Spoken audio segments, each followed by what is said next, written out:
Good morning, good afternoon, wherever you are in the world, and welcome to another edition of CIONET Spotlight, where each week we put a digital leader somewhere in the world under the proverbial spotlight.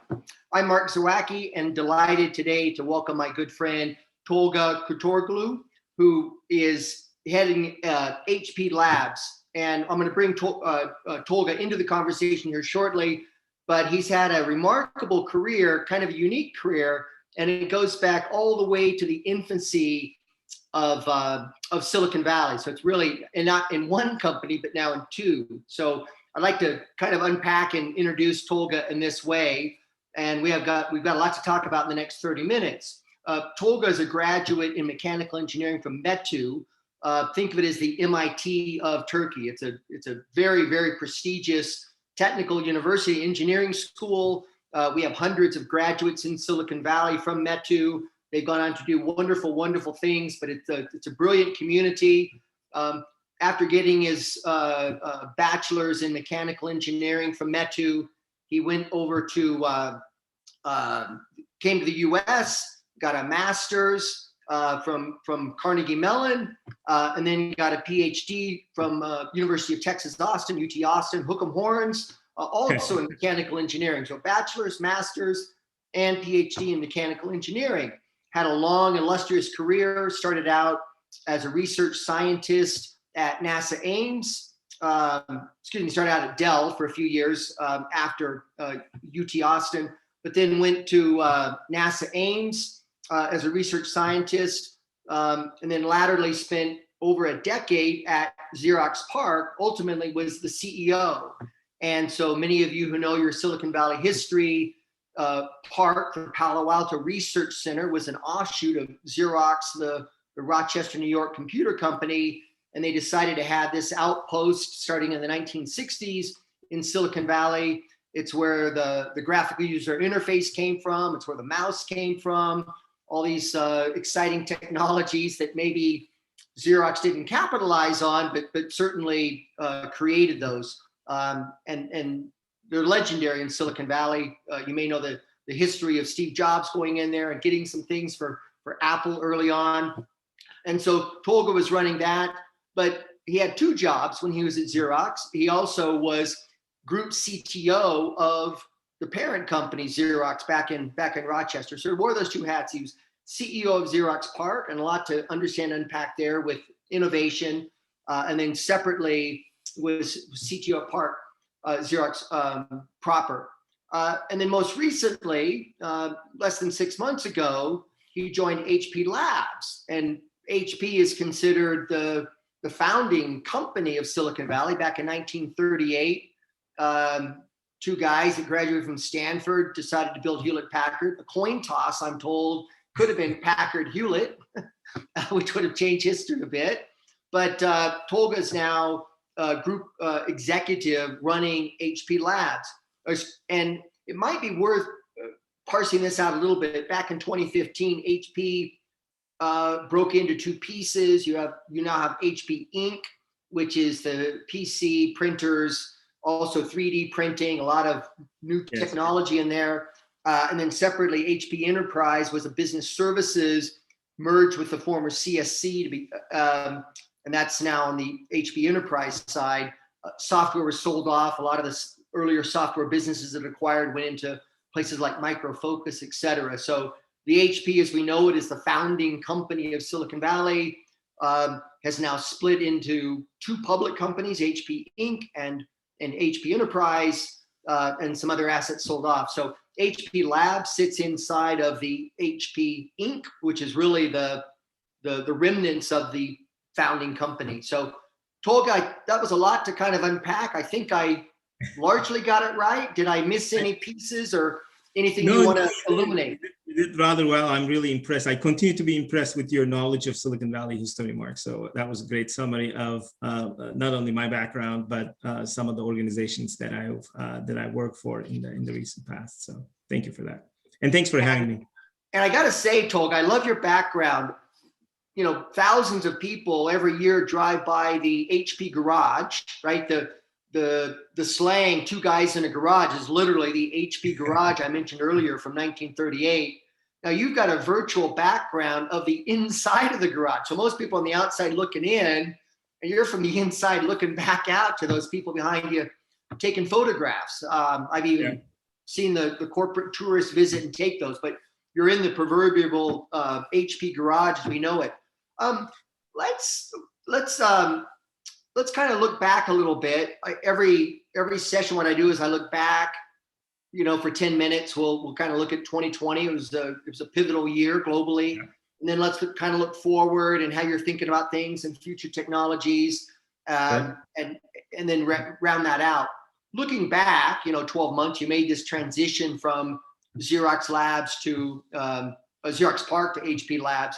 But I want to touch a little bit on your time at Xerox a bit and the 10 years there, given its unique status in the Valley and given your, Tolga, just this fountain of knowledge about innovation. And I kind of want to focus a lot on that conversation today. I mean, you're a scientist and an engineer, but your insights on innovation are amazing. What has been your perspective? I mean, if you just look back at your Xerox PARC experience, this was a hybrid model where you're doing work internally for Xerox, but you're doing work externally for all these other companies. What was the status of corporate innovation as you led Xerox PARC? When you're just looking at this landscape globally and you're talking to everyone, it is. I mean, it's different roles, as you said. I am a scientist and an engineer by DNA and by my roots and by my education, and spent my entire career in R&D, innovation, and technology, doing various different things, all the way from being, a coder and a scientist and an engineer, developing next generation science and technology capabilities, to technology strategy, to business strategy, to all the way up to now. A fairly broad perspective on corporate innovation and corporate innovation models. So when I look at from that altitude, if you will, I think I can kind of compare and contrast a little bit. PARC started off as a internal R&D center or a cost center in a lot of ways, to do exclusively research and R&D for Xerox at the time. And, formative years, it was all about the Office of the Future and things of that nature. And you mentioned some of the anecdotes about those formative years. But in 2002, it was spun off as a wholly owned subsidiary and independent business from Xerox. And it had an interesting sort of mission attached to it, which was to create an open innovation business. And you and I had in the past a lot of conversations around that. It was not serving the needs of a single corporate entity, but it was essentially providing R&D as a service, technology commercialization, IP, strategic commercialization services and things of that nature, to an ever-growing network of clients and partners, which started off with a few, but has grown to a very large number, including both private sector, large enterprises, Fortune 500, Global 1000 companies, as well as government agencies across the globe. So, and that model was a business. It was creating business out of innovation, be able to sort of sell that to other entities that are interested in digital transformation, that are interested in next gen technologies and new science capabilities. And now a lot of that obviously can translate into a broad spectrum of technology areas and served with a particular corporation. So and that's what I have now in my dual role, as you had mentioned. I am the Chief Technology Officer for HP, really focusing on the technology strategy for the company, as well as the global head of HP Labs, which is the central portion of the R&D infrastructure at HP that looks at next generation technology capabilities that we need to invest in. Right. Now, HP Labs is 55 years old this year. I looked it up and it was formed back in '66. I suspect it could have even had some influence from PARC in those days. The corporate headquarters were only a couple miles apart, and clearly Dave and Bill knew that PARC was already doing something. So I suspect there was some incentive or motivation or inspiration, let's say, coming from just a couple miles away. those two campuses are very close, just down Foothill Expressway. Obviously. Definitely, in multiple ways, right? So in a lot of ways, both of them have started off with a very strong passion for innovation and passion for inventing the future. There were some overlap areas with respect to networking and computing and office and enabling kind of the office of the future and whatnot too. And I know for a fact a lot of scientists and engineers essentially had the opportunity to collaborate, at times also switch places just like I did, and go back and forth between two very esteemed institutions in Silicon Valley. Right.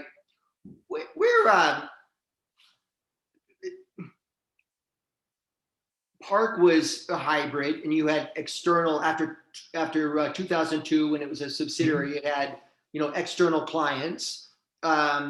HP Labs is more of a closed model, but generally speaking, just your lessons and wisdom from HP Labs and prior, where do corporates best find that fit between doing it all under one leadership team versus kind of separating these notions of innovation out? One could argue that the Horizon 3 stuff is hard to do with the same teams. One team needs to focus on this year or certainly this quarter's results, and the other Horizon 3 stuff is 2 or 3 years out, and finding that mix. I mean, generally speaking, like what are your thoughts on that? What are your takeaways on that? And how do companies need to get that? Does it need to be independent or quasi-independent because maybe the skills and the metrics and the payoffs are different? Maybe a couple of things in reflection. One, I very strongly believe that nobody can do it alone. Not at these modern times where the pace of technological change is arguably at a highest level, and certainly did get even further accelerated by COVID. I always say that innovation is an ecosystem play. In that regard, you need to be really well connected to the external world and be able, be in a position to be able to leverage what the outside world has to offer, right? So any kind of modern R&D institution, no matter which corporation it belongs to, needs to really have strong ties with government funding agencies, strong ties with other industrial research centers, national labs, the academia, the accelerators and incubators, the VC community, the startup community. And because, again, you don't know how technology is going to evolve. You don't know how the talent market is going to evolve and whatnot too. And more and more we see, partnerships being built and dynamics of sort of co-creating, co-innovating is becoming the norm rather than the exception. So that's, I think, the first thing is this old school way of completely closed ecosystem. We're going to figure out everything ourselves model is a bit outdated, I believe. Having said that, the two other things. One, there is, there's a lot of creativity that goes into, especially as you said, sort of future-looking research. In a lot of ways, it is essentially creating the future, getting a glimpse of the future, or Horizon 3, whatever framework you use. And that requires a certain level of leeway and flexibility and autonomy in the way, how you want to kind of allocate investments into those areas and manage the execution and operationalization of that. So that's in general a good working and operating principle to create that environment and room. And then lastly, it's a challenge. It's a challenge for all the large enterprises, again, to strike the right balance between the shorter term horizon R&D that needs to happen. None of us can move away from innovation, whether that is product innovation for the next generation product portfolio, or longer term, deeper technology innovation in some new areas, in digital areas, etc. It is quite challenging to strike the right balance between how do you manage the day-to-day, the quarter-to-quarter, or year-to-year with that. But I think it is an imperative that there is a balanced allocation view and investment strategy that really aims at addressing all those fronts of innovation, if you will. It makes a lot of sense. HP is this iconic company. It's always one of these top 5 Silicon Valley companies. In fact, global.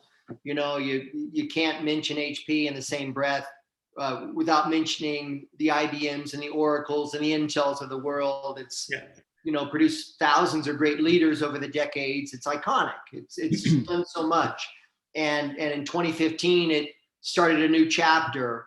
Looking forward, what are the technology areas that are interesting? And clearly, this is stuff you've already talked about publicly, and there's press releases about it. We're not asking you to divulge anything, but what excites you? What are the big things that you're watching? And maybe you can even add, if you're not watching that don't fit the remit of HP Inc. now, you just think are really exciting areas to track. And then beneath that question is why? Why did you prioritize those technologies? Yeah, I think definitely we start with the core businesses that we have and the product leadership that we have there. You had mentioned our print business, you mentioned our personal systems business, and we have an amazing product portfolio there. Obviously, we need to stay on top of technology trends when it comes to maintaining, the quality and the level of the product portfolio that we have. But like I said to my earlier comment, we also need to have our eyes on, what are some of the emerging scientific and technical trends, and what are some vectors of growth for the company, so that we can go from core to adjacencies and other, future other technology domains and other markets. And HP Labs itself is missioned with really thinking about that growth question, if you will. And we have primarily focused on 3 or 4 areas, right? So we do have a research portfolio in 3D, which is the youngest of our businesses, if you will, that we're obviously thinking about, what the future of 3D and additive is, what are some of the major technology needs and unaddressed gaps to be able to further accelerate the adoption of 3D in the world. The other one is in microfluidics, which dates to our capabilities of our ability to manipulate fluids and be able to dispense them. That comes from our print heritage, if you will, but it's also on the rise to leverage microfluidics in a significant number of other application domains, and we're exploring a lot of those in health, in bio, and life sciences, etc. as well. And then the last one is about security, which is becoming more and more prominent in the new world, if you will, as we become more and more millions of IoT devices that are distributed in nature, and they are connected to different kinds of compute infrastructures and architectures, whether that's your edge compute, whether that's your cloud compute, etc. So that's another area that we're really have a lot of capabilities already, but we're looking into how the world is evolving.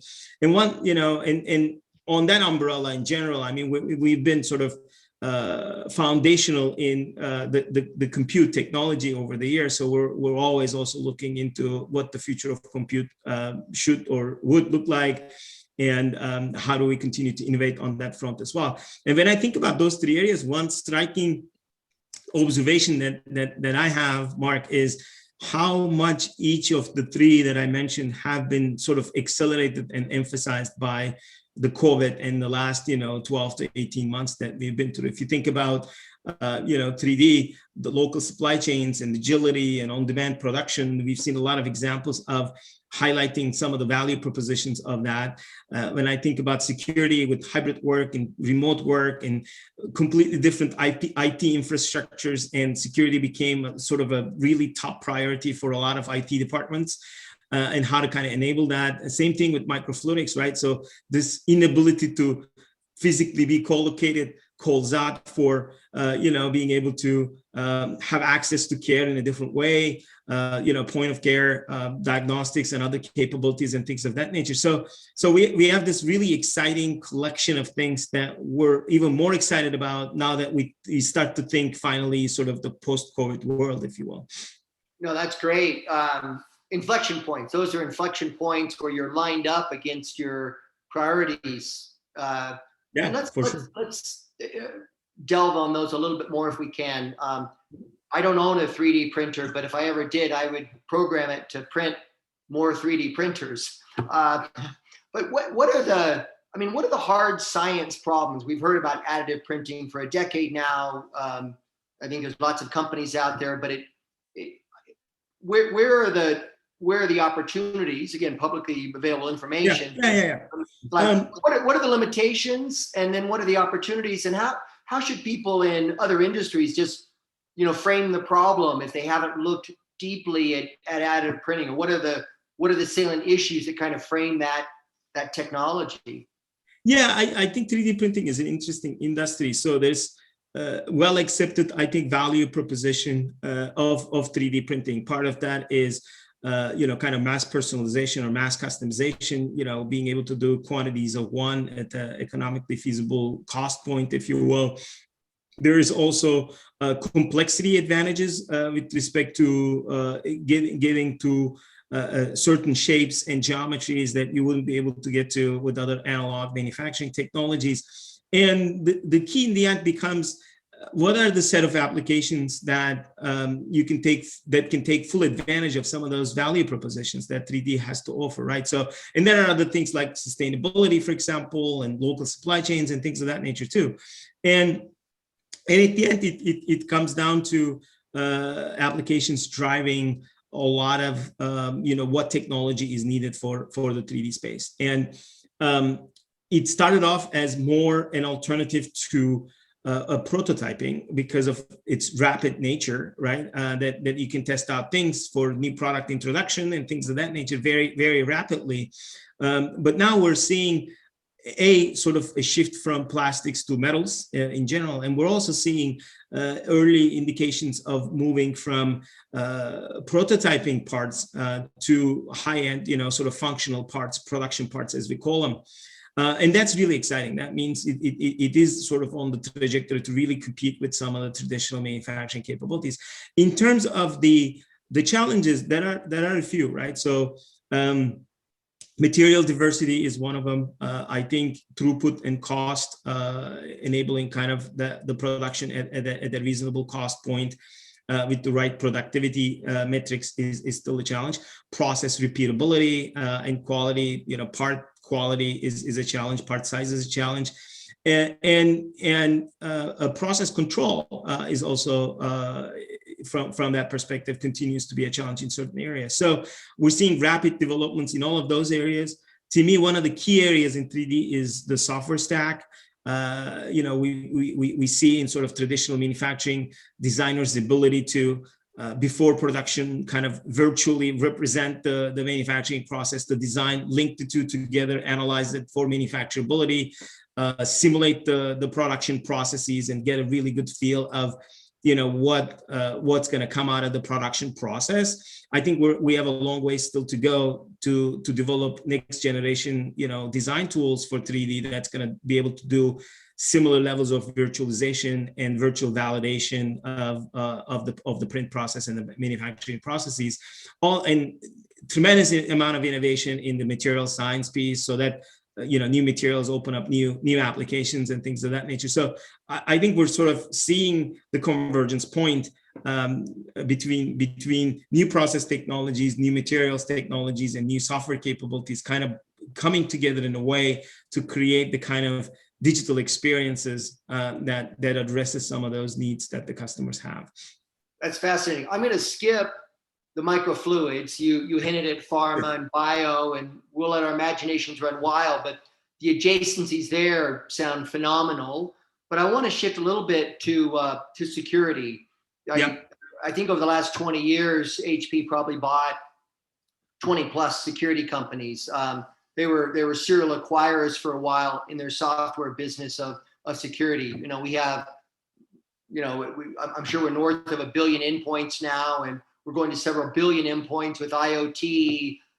That's a phenomenally interesting and complex set of security issues. How do you frame it? Fundamentally, security has always been kind of this aftermarket. If we built better OSs and better networks, we wouldn't have the security vulnerabilities we have. We also have this social layer that so much security vulnerabilities is, you know, social engineering and, you know, effectively tricking people. But how do you unpack the challenges in the security sector against the you know, just the plethora of opportunities you're looking at in the next decade ahead with this explosion of devices that's only going to increase dramatically? Yeah, I mean, you're absolutely right in terms of the explosion of the devices, and that's why I think security is not only paramount, but it's almost an imperative to be able to have endpoint devices in the IoT era, right? So we come at it from that perspective. It is part of it, as you said. We already have world-class capabilities in our offerings from an endpoint device security point of view. But the more that fleet gets sort of distributed in nature, and will certainly be that way given the hybrid work nature of the future, and be connected to you know, different compute architectures, different connection architectures, and connectivity protocols, etc. It's going to be even more. It's going to be even more prominent, I would say. And we think about it in a multiple different ways. Obviously, we want to maintain our leadership in endpoint device security. At the same time, we're thinking about a couple of other things. So we're thinking about the hybrid compute architectures and how we can build, you know, next generation secure architectures there, as well as we always, you know, you always want to put yourself to some extent at the shoes of the attack landscape, if you will. So we constantly think about sort of what is the attack surface of today, and how do we, you know, all the way from the silicon and the hardware layer of the stack to upper levels, you know, in OS, in cloud and edge and applications. We think about sort of how we think it would look like in 5 to 7 years, and really do a deep analysis of what that should look like. Or could look like, and then really asking ourselves, what are the technologies and capabilities that we need to deliver to get in front of that, right? Got it. So you're trying to project out 5 or 7 years what that stack or so-called attack surface looks like, and then back in from that, what solutions could solve that, and then probably model that a couple of different ways. Yep. Interesting. And gee, I'm thinking of the old HP overview. Sometimes if you're thinking about this sounds like next generation systems management almost, or systems management on steroids, where you fundamentally have to just re-architect the thing and start from scratch, and not bring a legacy product into this. But when you look at IoT and these plethora of devices, the last question on this is around standards. Have those standards been set? Are they always emerging, or is there kind of do we kind of know the playing field on how to plug into managing these IoT devices? Are they still coming out in such a way that they have new standards and, you know, vendor lock-in, and how's that all shaping out? Yeah, it's a great question. Certainly plays a very important role. I think all technology companies need to tune into that and then participate at the appropriate level, so that, you know, we collectively as the tech community drive those standards forward. When it comes to IoT and security, it's no exception. I think we as HP are actually significantly contribute as thought leaders in really thinking about the standards of the future as well, and that's how it comes to bear in our day-to-day technology development efforts and our own technology strategy. That's great. Tolga, a half an hour goes by very, very quick, and I always end these interviews with the same question at the end, and that is, and I frame it different ways. You know, what advice would you give your 25-year-old self? Is one way to think about the question. Another way is, what do you know, and what is a tool or a technique or a process? There's something you have in your leadership style that's served you very well in your career that might not be obvious to a lot of other digital leaders. So yeah, the question is, what's in your toolkit that's kind of a go-to Tolga tool that people that know you're going to pull it out and use it, that other digital leaders today listening can learn from? Okay. I'll skip it as an advice to my 25-year-old self, but I'll give it more as a reflection framework, if you will, that I utilize, and I also kind of use it when I mentor, younger engineers and scientists, etc. too, is really thinking about a career and career moves and opportunities and things of that nature at the intersection of kind of three circles, right? So one is what I'm really good at. The second one is what does the world need? And the third one is what I'm really good at. What does the world need? And what do I like to do? So, and each of them actually kind of requires deep thinking and reflection in terms of you got to be honest with yourself with respect to what you're really good at, and you gotta have listening skills and networking to really accurately assess what the world needs. And also it's very individual in terms of what you like to do. But I think what served me really well is finding the intersection of those three dimensions, and the nexus of that essentially brings a lot of passion and motivation and has served me well in my career. I like those three. And just the follow-up question, is there one that people tend to get wrong versus the other two, or they don't spend enough time on, or is there any pattern emerging that people miss one of those three amongst the other two? I think people get what I like to do because they have a good sense of that most of the time. I think the other two are a little bit harder than that one because you really need to have a good self-reflection to be able to accurately assess what you're really good at. And mentors and outside perspectives really help with respect to that. And then what the world needs is requires some strategic thinking ability in terms of not what the world is today, but where the world is going. So you need to be strategically projecting into the future a little bit. And again, networking, external, outside in perspectives and things of that nature really helps with respect to understanding some of the details there. That's wonderful. Really appreciate it. As I said, a half an hour goes fast.